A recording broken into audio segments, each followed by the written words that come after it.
Yekimi wa morope unsito enyini akani menu. Yekimi wa morope. Toro mito medegbe TV tole. Mikaro. Na mi fona miro.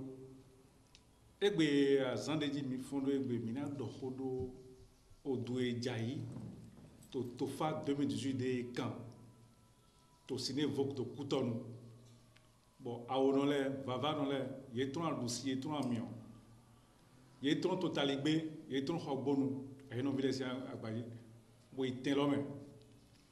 To émission miton 2000 yoro wendoyin medegbe. Do wendo memite. Bon, medegbe we kalonsi wendo meton yide. Wo zo afondi. Mi bokono, vavano, aono. Daho awe. To hobonu tome. File kwe yon bon ama hobonu kamete. Bon il a dohodo au dou attendez temps to 2018 il faut au maintenant 2019 au tout 2019 là il a doho kwe deko. Woli ofu ya teto la krebo azon temps les te trop ya lo so trop ya il a de nous dire maintenant mi le propos mais to adusi teme mino yoro bokono atampruno 7 on dit serviteur du phare bon non oui mais to coton to akata to hobun kame to kwe mino yoro atampruno to so kwe fine tenir be kanu kan eno kanu mo minwe to nywe eso en meropoto akasa oje oto mageleme wa ingwe bono to eton de yo vono yo secrétaire général mi auto de to adusi jeme mi no yo do alo utade agbo atan bokono agbagba hinto to voduno agbagba hinto bono no beke to 51 si aliodi 51 kabasi hobonu miton alo blagarada ho de tron wando boya kata imodo mi meredo wando si aliodi boyi mi ato fifo akata si fifo todo mitole mina ka hobio vava no miton atankruno pikabo o na mi fondo to pe na jiwe we to pe na fa o la balagun o to pe na no mesere bokono ala utade agboadan mikabo o me kuche mikabo ro wando miton si nume o yo so me kodo azoro kodo o ya ido toroji mi ro so mi ve togbore bodo dondo mi ro togbore na ko mi do friend nous de mi yi bo jijira do toroji e ma yin ko e ma yan zoro mi e ma yin ta ma yin fura mi me re ka so ba ko kontore ye ma ko e ma yin ko e ma yan zoro ai mi o so re ba e baba ran bo yin fa si won do to dagbe wo e fa ran wa mi o so mi a dego to o jori ya we sin ko to jio sin ko me to nu mesele sin ko me notita hotita betita de mena cambio bokoro meton atankruno serviteur du phare ou yin c'est toute la clebo au doué tona pour yo mais 2009 pour mieux l'année 2019 là au douleur mi gagnons 2000 filo bon na bawo na hoe zero te nous do dindin de si afodo emite era chera mi o hoe de do fifo e hoe lo si fifo me we o kan kwede si juro na yi mite si fati to kwede jaro mi ja ijono eton mi ja ijono eton mi na yan de jado lo we mi ma yan be so bo ni de pepe tin bo ma o mo to loton yo don se po fa bo ni don se po fa o to de jiwe lo jado fa no de ton we afo pe na bokono nkonkole son total miton ligbe afọ ligbe de abusi kwa mi o ko to ko no kan po kpaku yɛ nɛnɛ kpoto tomi tɔmɛ bukɔnɔ lɛ yɛ tɔn fi ne bɔn enɔ fi de oyɛ kpɔnto adogo tsikpe de yɔdɔ le Benin yenɔ fi ne to azãtita awewe sun pe fo na fɔtɔnu kɔ atɔntɔ to gatsawo me bɔn bukɔnɔ de zedo falɔ dzi eve ayɔ koso nɛnɛ kpo boa xɔ kpɔ ni lɔ bɔn mi mɔ woliofu agba gĩa eɖɔ mɔ dzra lo kpo woliofu magake bo wa magake bo wa woliofu magake bo wa magake bo wa woliofu magake bo wa eɖɔ gbado geti lo kpo maga da kana eɖɔ xɔti lo kpo maga gbaxɔ eɖɔ gã enɔ gake bodro nɔ kɛmɛ eɖɔ yemlɔ be atikpo kakpo bodro nɔ wle wo agbetɔ si aliobɔ nɔ emɛ gbaxɔ do ko agbetɔ awo yodzi ní atima we o kana we nde na we gbɔ yina lɛ yemlɔ gbaxɔ ya o yonua eye nde na we gbɔ yina lɛ atima we be kana we gbɔ yina lɛ yemlɔ gbaxɔ ya o yonua eye nde na we gbɔ yina lɛ woliofu eɖɔ gã enɔ gake bodro nɔ kɛmɛ eɖɔ gã enɔ gãgã wɛkpɔ gã do nɔ yi gã eɖɔ gã enɔ gã nuɖekpekpe watɔ wɛkpɔ nuɖekpekpe watɔ do nɔ yi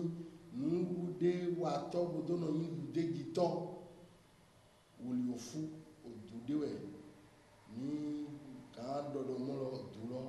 enyi du ɖagbe amɔ eɖo xɔ kpɛ ɖe bɔn ni yina do dɔ du ne xɔ eɖɔ ni yeto xɔ nugbo dɔ bɔn xɔ nugbo lɔ o kan etɔ eto mena bla bɔn xɔ nugbo lɔ ye de gogoto di dɔ bɛ wɔ dza hɛmɛ yi kuto mɛ yina do la lo godo nɔ glo awo fie sa mɔ kɔtɔ godo nɔ anudɔ ogbɛ de tɔ tori de xɔ de ma lɔ ti mɛ dze di dɔ godo kuto mɛ woliofu ɛdɔ mɔ wo ezɔbɔ ayi kotɔ do tin ayi kotɔ de mo mi te ne gbɛtɔ ɛ awo fie sa wo eto mi mɔtò xɔnugbo di dɔ kɔli kaka bɔ xɔnugbo lɔ ewa eto na lɛ yɔnu mɛ de vo dzinie bɔ edo wa lɛ xɔnugbo lɔ bodo lɛ do mɛ awetɔ di yɛ dzi bodo wa to ayi kotɔ yi to egbe ogbɛ ma dzi xɔnugbo woliofu ɛdɔ mɔ woliofu ni mina do kpɔn du lɔ mɛ du lɔ to ko dɔna azɔn de wa tɔ de yi nukɔtɔ de yeka o du lɔ bɔ mɛlɛ kpo ye ze gbegbɔ do to gã dzi bodo mlɔ du lɔ to ko dɔna to gã ɛmɛ to gã tso ɛyin to hese vi tovi lokpolokpo de yi to etɔ wɛ du lɔ to ko dɔna nde wa tɔ wɛ anya wòle kiri kɔra de yi wònye dɔ mɛ yi kó mi kótó di dɔrɔ lɛ mɛ ene lɛ emi na do to yi kóetɔ yɛ anyi do kó egbea kó de gbea anyi kóetɔ te mɛ kó dze kótó kó lɔ gbe lɔ lɛ nue dze mɔ bɛ do yi nyɔ ni yi lɛ mɔ dɔ mɔ lɛ ma nyɔ bo dɔ na wɛ bo yi to na yi bo se bo do si ka do yi kóetɔ afɔnu dze kó dza yi kó edutɔ yɛ anyi a kó de akpatsɛ na ɛnu de akpatsɛ na nue dze mɔ ɖe do nyɔ bɔn kó evi lɛ do mɔlɔmɔlɔ nue do nyɔ lɛ lɔ ema na nyɔ yi nu kɔn ni yi dɔ na wo ebo se bo do kɔ do de go woliofu eɖɔ mɔ eɖɔ okɛ ti do na xɔ bɔn kɛ nɔ ma ka nyɔ yi eɖɔ nue mi do kpɔn bo mɔ nlɔ do nyɔ yi nlɔ do na gble amɔ mi gbɛ kpɔn mɔlɔmɔlɔ nyɔ wɛ ete woliofu ɛdɔ mɔ na o ɛmɛ nye tso ɛdo o we lɔ si mɛ kpɔn dzi na o ŋdɔnudo mi gba mi dɔ mɛ ekó te torí o fa jama dza trɛ dide adzina kula te adze kɔn akato wɛ fi ŋdɔnudo lɛ mɛ adzo tɛ do na mɛ awetɔ ŋdɔnudo mi gba. mina dɔn do vavanu atankuru nɔ do mɛ awetɔ vavanu de to plateau di kpo mi bo to émission mi ton Medegbe TV télévision mi ton dit ouais mission wendo yi me de beton bokono alors t'as des agboatan agbagba hento ko mi na se ko do pone yo do na mina camion était du cetula crevo le te trupendo minha boluna bokono etin to no etin to bele ko patapata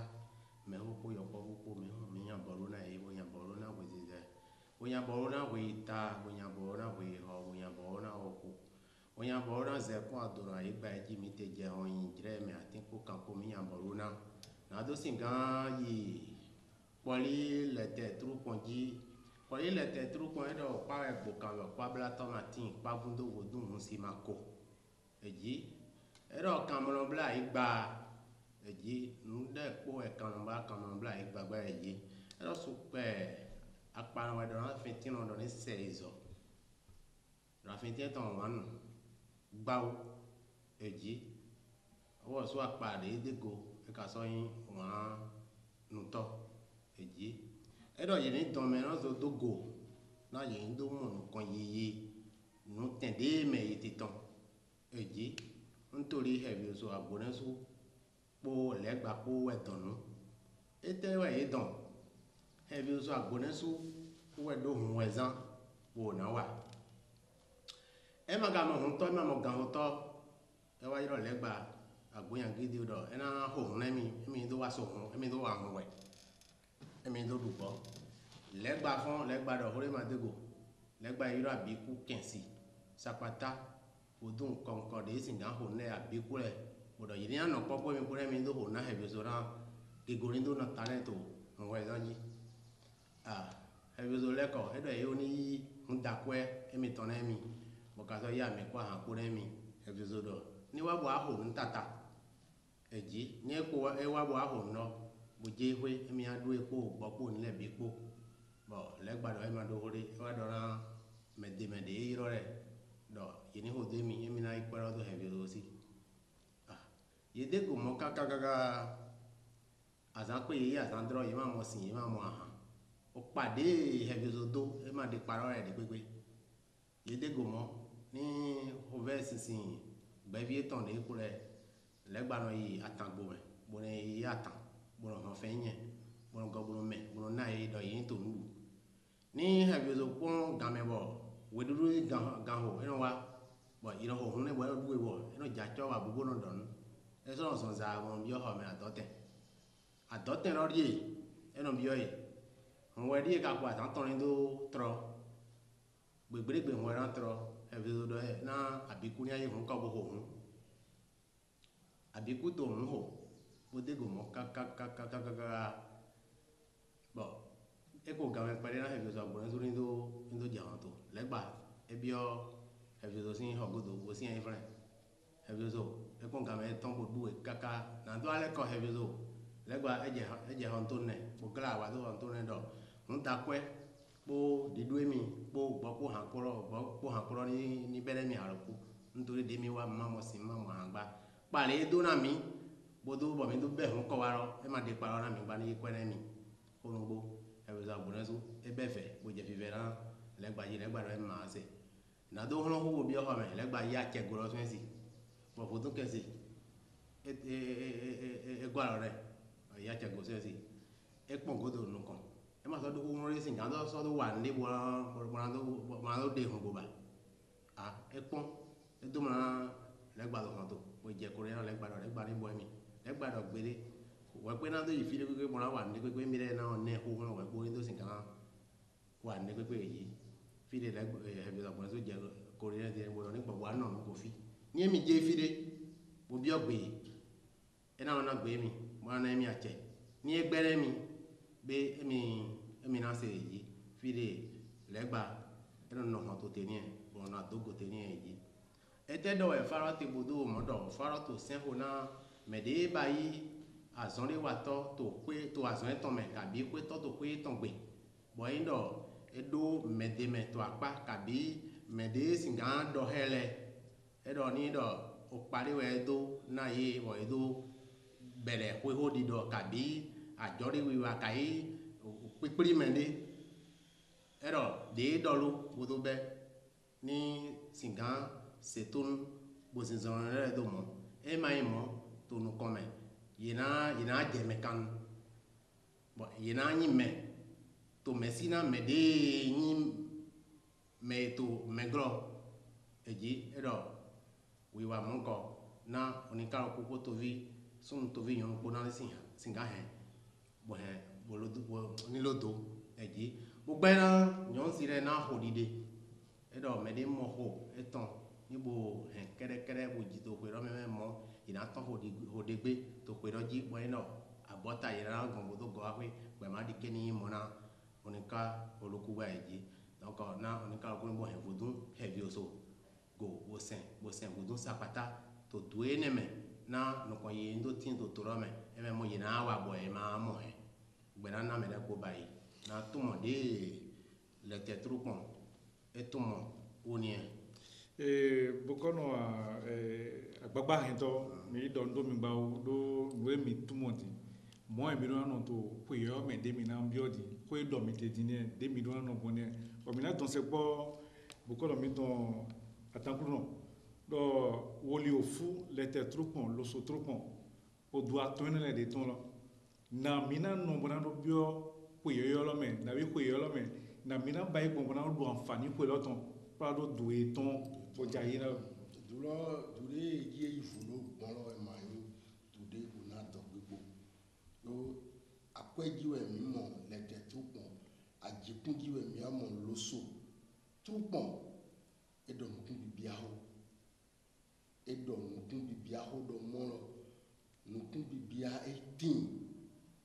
nukun bibia ɖe ka tin ye ka se tonu bosan avɔ ɖe to dulɔme wɔ yina do te kpɔntɔ toli loso tru kpɔn eɖɔ ode si azã wɔ nɔ nyɔsu ela gɔn zã emi nɔ nyɔsu eɖɔ yega yi ode zakɔn wòle yi sun viam amɔ agɔn tegle si azã wɔ ala nɔ ekɔn afɔn diɛwɔdza yi lalo eno kpode to loso tru kpɔn mɛ eɖɔ yeni dɔ na ovinɔ de vito negbe na eɖɔ nuditɛ tɔn de ma yi agbɛkpɛ ti sa gbɛ na yi dɔ mɔlɔ emi to agbɛkpɛ ti kɔn bodo to agbɛkpɛ gbɛ eɖɔ agbɛkpɛ bi esɛn bodo kpadadada de ka sɛn akpanu sɔsɔ akpanɛ nu edo no gbɛ agbɛkpɛ esɔsɔ akpanɛ ni esɛn ene wɔ mɛ de dze fi la sɔrɔ ze gbɛ la sɔrɔ gbɛ ene ze la dze fi la sɔrɔ gbɛ eɖɔ mina tɛ do nue na wa mite bona do mɔ dudu mina tɛ de go bɔn nue na sɔ to nulɔ hɛ gble ena sɔ to fi nɛ mɔ esɔ te na nyɔnu de esɔ to xɔ boma na tɔju adɔgo ena to azetɔ si ŋkɔ yirɔ do azetɔ edo adɔgo tɔnu tso gatso eme azetɔ xɔ de ema tɔju adɔgo etɔn amasi de yena nu bona do tɔju adɔgo yedzodo dulɔ lo kpele sɔto didɔ na mɛ de nyi doto zɔn wa tɔ lɛ lɔ yele wɛ nyi mɛ wlɛ gãtɔ to gãde mɛ nyɔnu na wa yadzi donu na yeni wa azɔn de nyi azɔn de si nuwɛ ye wlɛ yeni wa zɔn lɔ dzɛtɛ lɔ mɛ wɛ kpɔ ni do ayi gbiglo tɔ wɛ kpɔ ni do ada lɔ mɛ zizɛ ko toli dude dza yi dude dzie yi fulu lɔ ehe nukun bibia kplado adɔgunu kplado adzinɔ mitɔ lɛ ayi ni blo wle bo na yɔkpɔ lɛ ni ye ma wle bo na yɔkpɔ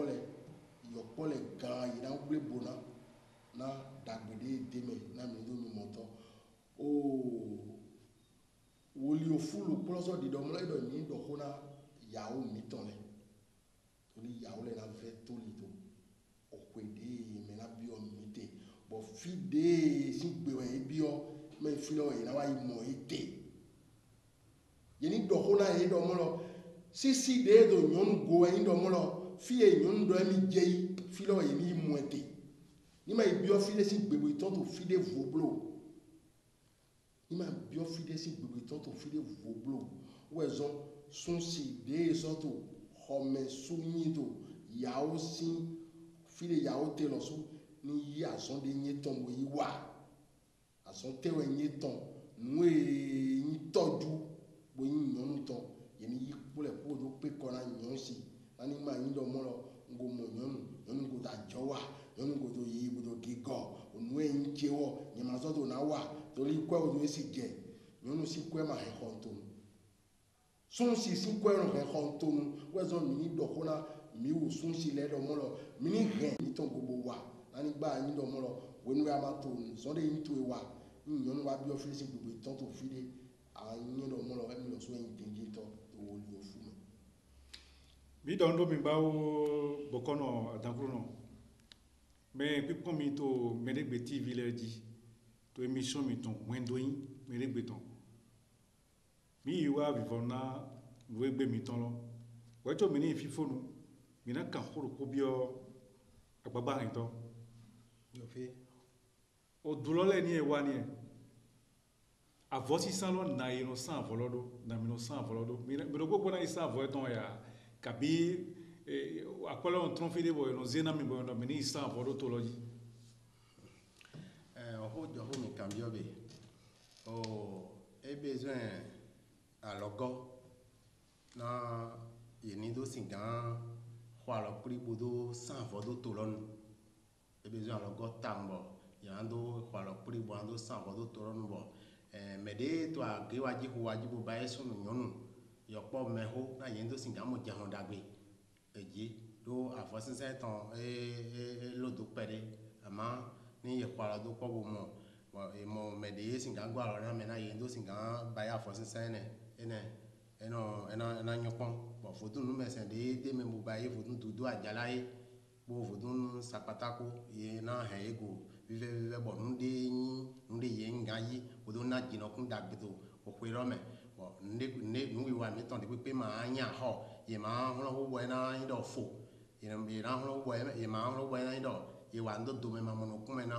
donc ni ye hɛn foto lɔ ɖe go o sɛn do alɔkpa de dzi tɔgbo ɖe do ya mi do ni dɔ ƒe lɔ dzi ena kpɔnte ɔmina mɔ adze ɔna mɔ nukiko na ba ye de mɛ. Bɔkɔnɔ adankuro nɔ mi lɔ fa de mi kan to ko ye mɛ de lɛ dɔ politique fa na mi mɔ do do cɛju kelen mɛ. Na o jiwɛ wɛ kpolo fa ko nu mɛ sɛnɛ ko yeni wa lɛ bila na mɛ si nu mɛ ko gbe ne lɛ do titɔ torí mɛ si nu mɛ ko gbe ne lɛ do titɔ nu ye go ɛmi tɔgbo lɛ hɛn o do za gbɛ yi tɔn ye ma yi kɔn ma si nya kan do nu ne ko torí politique yɔ laalo ko wɛ o fa mɛ mo yi do de ma dza yi do kana alɛ mɛ xɔtɔ fa do dza yi o si vo ɛnɔ de ko afɔ sanu ko nyɛsun yi tɛlɔ mɛ to gbɛlɔ gbe bɔn kpɛlɛ lɔ do dze kɔmɛ e ma yi mɛdisi xɔ ɔgodo ye kante gbangba wɛ ko de xɔlɔ tɛ gɔdɔ to gbɛlɔ gbe nkabiɔ de dɔ mɔ be mɛ de to alio jɔ amɔ tɔn dzi lɛ kɛrɛ yi mɛ de do xɔ yi mɛ do xɔlɔ gɔ o trɛ bɔn dulɔ dze gbangba bɔn etumɔ dulɔ ede sɔ aka politiki to o dulɔ ko mɛ ŋdɔ ne to gbigbɔ mɛ na mɛ de o mɛ lɔ nyuie dɔ mɔ lɔ ene wɛ na dɔ gbɛ ma dɔ nima wa nyi adɔvɛ na mɛ lɔ ne to kɔmasi nyanya do fa gbogbo toli du de dza yi dulɔ etumɔ yeli ma kpɔ awo fie sa de mɛ o tebe to dulɔ ye dɔ tumɔ dulɔ mɛ dɔ mɔ lɔ poe de mi do godo lɛlɛ bɔ eya awo fie sa lɔ lɛ poe de dza ena bɔ kun be ni dɔ mɔ lɔ nde dza be nyanya ena dina lɔ nɔ dagbe wɛ ena dina lɔ wɛ ko dɛde biɔ mi te lɔ ɛni to yi tsitsɛ tɔ yeli ma kpɔ awo fie sa eno wa awo fie sa godo dagbe wɛ nɔ gbɔn godo na de mi nɔ dɔ helu lɔ lɛ godo etɔ mi na mɔ de lɛ mi ye san fɔlɔ lɛ nume sɛ de ka tɔn bɔ yina ko de na lɛ dide o gadze alɔwo ta de agbo ata agbagba yɛtɔ edɔ do nume sɛ lɔ lɛ yesɔ de nume sɛ de yina ko de na lɛ sɔn tolo kpolokpo mɛ xɔbo nufi di ye de mi nɔ na klɛsi dadagbo sɔn gbɛloko wɛ mi nɔ na de yina ko de na bo de tɔhɔlu de to dagbo wɛn de kutɔnu di ye de xɛviozo de to soko n'o ye fideti do n'o ye kutɔnu wɛrɛ yɔrɔ de xɛviozo si sute mɛ yɔ dɔ edo yin kɔ de no yɔ dɔ ye de fi lɔ bozɔ de o lokosa na o dan bo de sapata kana agbomɛ ye de fi kɔkɔkɔ nume sɛnɛ lɛ yɛrɛ ko dɛ na mɛ politiki ba ye de k'a bɔ de nume sɛnɛ e nɛlɛ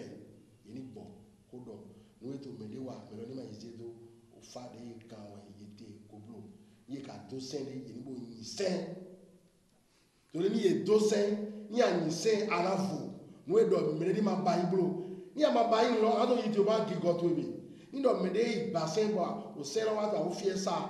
e tɔn ze kpan kɔɛ ye ni ma ye ze wa do kɔn n'o kpɔdo fa de mi kan ko blo. Era cera mi me pipo mi to Meregbe TV leji to kwendo yin Meregbe ton mi wa vivre na émission mi don egbe ton mais mi ile mi bokono adankru no 7 ans dit serviteur du phare oso ayi alota de agbagba hento agbo atan bokono bava no oso yin to 50 sien aloji o gbeke bi don do mi do azengbe ton nayin azandagbe yeni isen bo yin gbesu ododu ogbedagbe to fayoyo faye jaye to ane 2019 lo mini bo iboa